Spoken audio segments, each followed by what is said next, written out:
राजा भोज, वह सम्राट जिसने विद्वानों की दुनिया बदली, भारत के इतिहास में कई राजा हुए, पर कुछ ही ऐसे हुए जिन्होंने सिर्फ तलवार से नहीं बल्कि ज्ञान से भी राज किया। उन्हीं में से एक थे राजा भोज। उन्होंने सिर्फ विजय नहीं की बल्कि ज्ञान का साम्राज्य खड़ा किया। राजा भोज 11वीं सदी में मालवा क्षेत्र के परमार वंश के शासक थे। उनकी राजधानी धार थी, जिसे उन्होंने ज्ञान का केंद्र बना दिया। भोज का सपना था ऐसा दरबार जहां शब्द, शास्त्र, विज्ञान और कला की गूंज हो। इसी उद्देश्य से उन्होंने इकट्ठा किए नवरत्न, 9 ऐसे महाज्ञानी जिनकी प्रतिभा ने भारत को अमर कर दिया। इन नवरत्नों में थे कालिदास, वराहमिहिर, धन्वंतरि, शंख, गुणाढ्य, कशपणक, वत्सभट्ट, अमर सिंह और हरिशेन।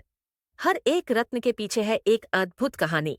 उनके और राजा भोज के बीच ज्ञान, तर्क, चतुराई और आदर से भरी हुई। राजा भोज के दरबार में एक बार सवाल उठा, क्या कोई ऐसा विद्वान है जो न केवल शास्त्रों में पारंगत हो बल्कि बोलचाल और तर्क में भी अद्वितीय हो? तभी एक वृद्ध दरबारी ने कहा, मालव देश में एक व्यक्ति है जिसे लोग मूर्ख समझते हैं, पर उसकी आंखों में अलग ही चमक है। शायद वही आपकी खोज है महाराज। राजा भोज ने उसी समय अपने 2 सिपाहियों को भेजा। आदेश दिया कि उसे राजमहल लाया जाए, परंतु किसी को पता न चले। कुछ दिन बाद वे उस व्यक्ति को दरबार में लाए। वह था कालिदास, पर वेश ऐसा जैसे कोई साधारण गमवार हो। गूंगे की एक्टिंग करता हुआ, मुंह से एक शब्द भी नहीं निकालता। दरबार में विद्वान बैठे हैं। राजा भोज कालिदास से तात्पर्य पूछते हैं, पर वह मौन है। तब राजा ने एक फूल दिखाया, कालिदास ने एक उंगली दिखाई। राजा ने 2 उंगलियां, कालिदास ने 3। दरबार हतप्रभ, ये संवाद क्या है? बाद में राजा ने व्याख्या दी, मैंने फूल दिखाकर एकता का संदेश दिया, उसने एक उंगली दिखाकर ईश्वर की एकता दर्शाई। मैंने 2 उंगलियां दिखाकर द्वैतवाद कहा, उसने 3 उंगलियां दिखाकर कहा त्रिगुण है, सत्व, रज, तम। राजा चौंक गए। ये कोई साधारण व्यक्ति नहीं था। सारा दरबार खड़ा हो गया। कालिदास ने मुस्कुराते हुए अपनी चुप्पी तोड़ी और वहीं उसने संस्कृत में एक अद्भुत श्लोक सुनाया। राजा भोज ने उसी क्षण उसे अपना प्रथम रत्न घोषित किया। कालिदास, शब्दों का सम्राट। यह वही कालिदास था जिसने अभिज्ञान, शाकुंतलम, मेघदूतम, कुमार संभवम जैसे अमर ग्रंथ रचे। उसकी चुप्पी भी तर्क थी और शब्द भी वेदांत। राजा भोज कालिदास की विद्वता से इतने प्रभावित हुए कि उन्होंने उसकी परीक्षा और कठिन की।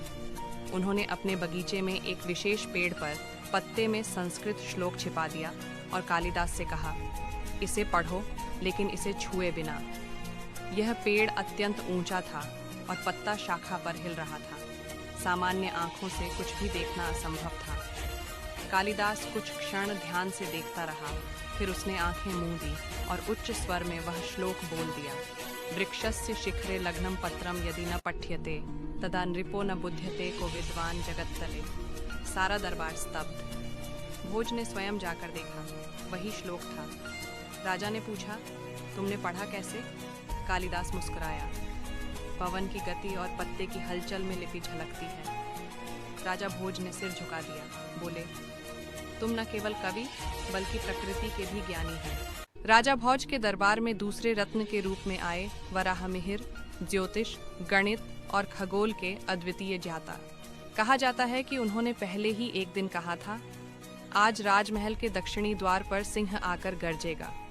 राजा ने यह सुनकर मुस्कुराकर कहा, असंभव, हमारे राज्य में कोई सिंह नहीं। परंतु उसी दोपहर एक व्यापारी ने दरबार में आकर बताया, महाराज, दक्षिणी द्वार पर एक बाघ के आकार की मूर्ति गिरी और उससे ऐसी ध्वनि हुई जैसे सिंह दहाड़े। राजा स्तब्ध रह गए। उन्होंने वराहमिहिर से पूछा, ये भविष्य कैसे जाना? उन्होंने उत्तर दिया, ग्रहों की चाल, नक्षत्रों की स्थिति और वायु की गति मिलाकर अनुमान निकाला। बाद में वराहमिहिर ने बृहत संहिता, पंच सिद्धांतिका जैसे महान ग्रंथ लिखे, जो आज भी खगोल विज्ञान के मूल स्तंभ माने जाते हैं। राजा भोज बोले, तुम केवल समय के नहीं ज्ञान के भी ज्योति हो।